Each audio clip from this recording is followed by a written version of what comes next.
Olá, está começando o programa Central em Foco. Este programa é uma iniciativa da Igreja Presbiteriana Central de Londrina. A Igreja Central está presente na cidade em muitos polos, mas todos compartilham da mesma missão: amar, cuidar e encorajar a todos a fim de crescerem em relacionamento com Jesus Cristo. No programa de hoje, você confere a entrevista com o pastor Valtenir Porto, que esteve ministrando sobre o tema Atualizações Proféticas durante o evento Kairos Londrina 2018. Na sequência, você ouve o testemunho do Dr. Kleber Rezende, que experimentou a provisão de Deus de maneira sobrenatural. E no último bloco, uma palavra de Deus para o seu coração com o reverendo Osni Ferreira.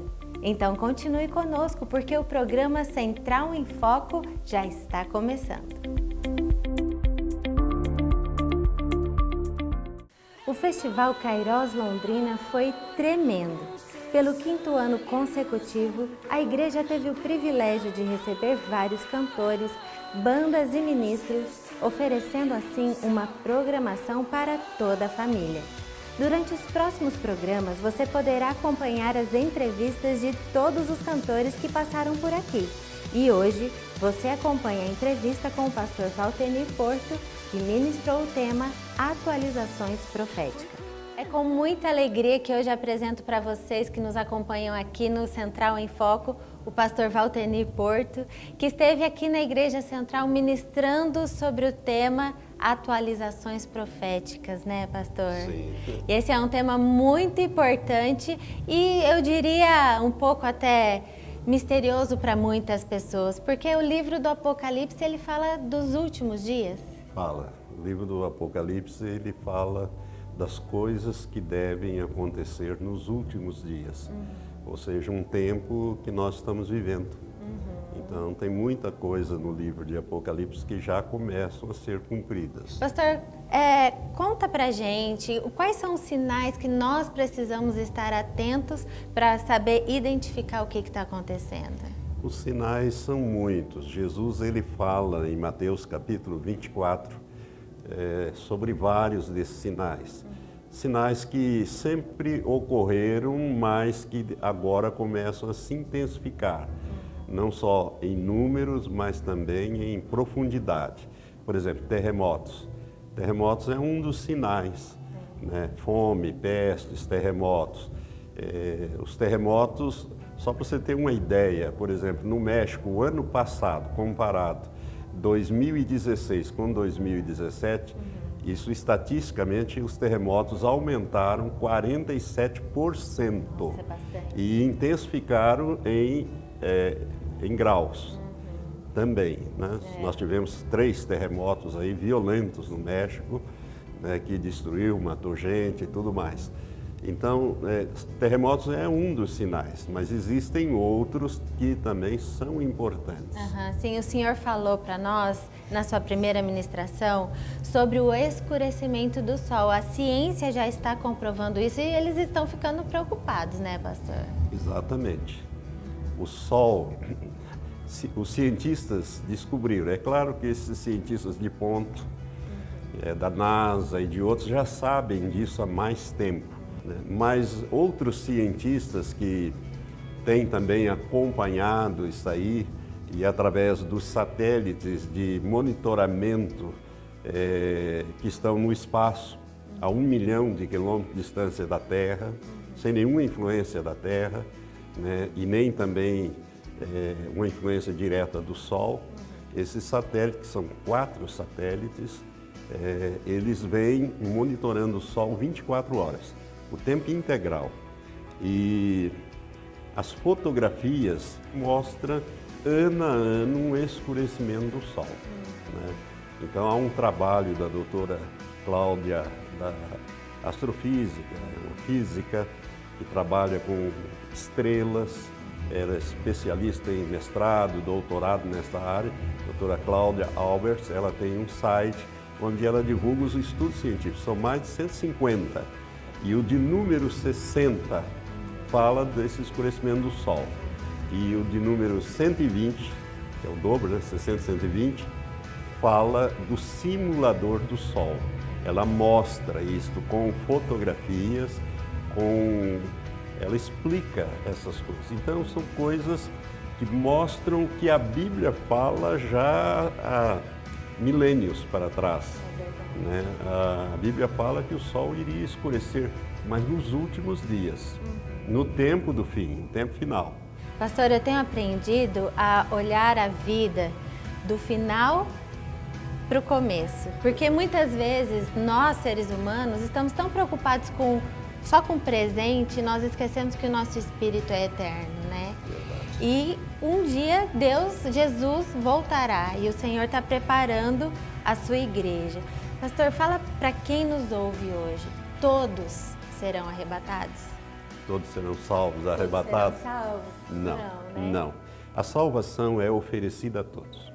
Deus enviou seu Filho que pagou o preço dos nossos pecados, possibilitando-nos ser salvos, todos. A salvação é oferecida pela graça. A Bíblia diz, pela graça sois salvos por meio da fé, isso não vem de vós, é um dom de Deus. E não vem das obras para que ninguém se glorie. Entretanto, a escolha é do homem, é do ser humano. Se ele quiser e se ele obedecer à palavra de Deus, não é só o querer. Querer, se você perguntar, todo mundo quer. Sim. Mas há um preço, o preço da obediência. Você precisa aceitar Jesus como seu Senhor. Né? Você o quer como Salvador. É natural você querer como Salvador. Mas a Bíblia diz que você precisa aceitá-lo como Senhor. Na verdade, a Bíblia nunca diz que você precisa aceitar Jesus como Salvador. Ela diz que você precisa aceitar Jesus como Senhor. E esse passaporte, né, pastor, para o céu ou para ser chamado pelo arrebatamento é somente pela salvação. Então, se você tem alguma dúvida sobre esse tema, se você deseja entender e se você quer, ligue para a igreja, aqui vai ter sempre alguém para te atender, para falar sobre isso. E também o pastor tem um site, né, pastor, que ali tem muitas pregações, né? Eu ministro muito, mas não sempre, sobre profecias, né, que a gente chama de escatologia, o estudo das coisas finais, do tempo do fim. Meu site é o meu nome, Valtenir com W, Valtenir Porto, é www.valtenirporto.com, não tem o BR, é só .com. Né? E ali você entrando, você vai já na página inicial, você já vai ver vários estudos. Se clicar na minha foto que está à esquerda, em cima, vai direto na nossa conta do YouTube, onde tem mais de 150 estudos. É verdade. Bom, Jesus diz, né? Eis que estou à porta e bato. Se alguém ouvir a minha voz e abrir a porta, eu entrarei e cearei com ele. Isso. Né? Ele vai entrar na sua casa. A sua casa é a sua vida. Exatamente. Né? Mas você precisa abrir a porta. Ele está batendo. Ele está chamando. Mas ainda há tempo, mas a decisão é tua. Amém. Pastor, muito obrigada. Fomos muito edificados aqui na Igreja Central. Queremos que o Senhor continue abençoando a sua vida, te dando ainda muita saúde para que essa palavra, essa revelação que Deus trouxe ao seu coração ainda alcance muitos e muitos, para que todos um dia estaremos juntos na eternidade com o Senhor. Amém. Obrigada, pastor. De nada, foi um prazer. Amém.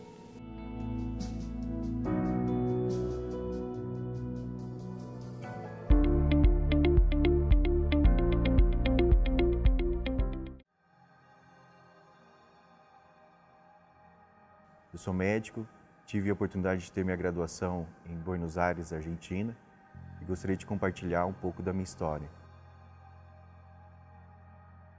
Quando estava no segundo ano da carreira de medicina, eu recebi uma ligação dos meus pais, e meu pai informando que, infelizmente, ele não teria mais recursos de estar realizando esse investimento na minha vida.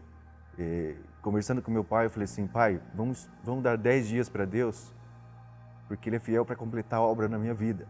E se esse mesmo Deus que nós cremos, que nós servimos, não realizar esse sonho na minha vida, infelizmente, eu não vou acreditar nesse Deus que nós servimos. Inúmeras vezes eu tinha ido à faculdade, mandado cartas, pedindo bolsa de estudo, e em nenhuma daquelas oportunidades não tinha recebido nenhum aval da instituição. Retornando da faculdade, eu peguei o metrô, fui para a estação. Quando estava saindo da estação de metrô, encontrei um mendigo. E naquele momento, Deus falou fortemente no meu coração: fala de Jesus para ele, ministra sobre a vida dele, que Jesus é fiel, que Jesus é poderoso. Eu estava tão fraco, sem forças, sem fé naquele momento, porque parecia que Jesus não estava ouvindo a minha voz. Eu estava com um sonho praticamente frustrado. Meu pai tinha dado 7 dias para eu poder resolver minha situação na Argentina e retornar para o Brasil. Eu falei assim: Jesus, como eu posso falar de Jesus para alguém, sabendo que parece que o Senhor não está me ouvindo? Ministrei sobre a vida daquele mendigo. Eu lembro como se fosse hoje. Deus colocou um amor tão grande na minha vida para que eu possa estar ministrando sobre a vida daquele mendigo. Eu falei de Jesus para ele. Eu dei um abraço naquele mendigo, orei por ele. Ele aceitou Jesus como o único Senhor da vida dele. E depois eu não vi mais aquele mendigo. E passou essa semana, que eu estava esperando 7 dias. Para honra e glória de Deus, Deus me proporcionou o recurso para poder estar estudando em Buenos Aires.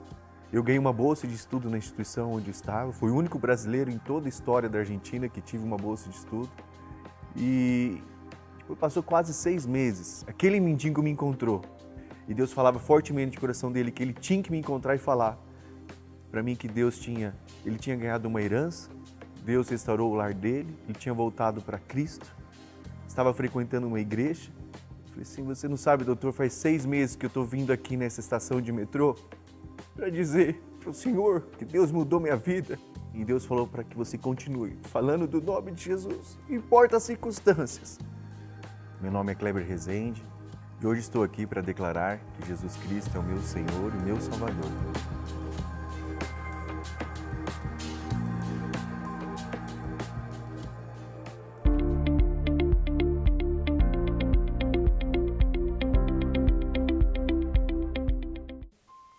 Com muita alegria estamos de volta com mais uma palavra abençoadora para o seu coração. João 4,14 diz: aquele, porém, que beber da água que eu lhe der, nunca mais terá sede. Pelo contrário, a água que eu lhe der será nele uma fonte a jorrar para a vida eterna. Quero falar com você nesse momento sobre a fonte que jamais esgota. A humanidade precisa de algumas coisas básicas para sobreviver. Dentre elas, água, o ar, alimentação, transporte. Jesus Cristo, além de ser o doador da vida, ou seja, o fôlego da vida, ele provê cada uma das nossas necessidades. O Evangelho de João, no capítulo 4, narra o encontro de Jesus com uma mulher samaritana. Na cultura judaica, naquela época, era considerado totalmente impróprio um homem dirigir-se a uma mulher desconhecida em lugar público. Os judeus não se relacionavam com os samaritanos em hipótese alguma, o que deixou aquela mulher perplexa com a atitude de Jesus, sem saber exatamente o que aquele homem desejava, como lemos o versículo 9 na parte B. Como sendo tu, judeu, pedes de beber a mim, que sou mulher samaritana? Mas Jesus quebrou todo aquele paradigma e deixou de lado os costumes sociais, pois ele viu a necessidade espiritual daquela mulher e considerou que o que estava em jogo ali era a salvação de uma vida preciosa. É assim que Deus vê cada um de nós, seres humanos, ovelhas perdidas e desgarradas, que carecem do seu grande amor e da sua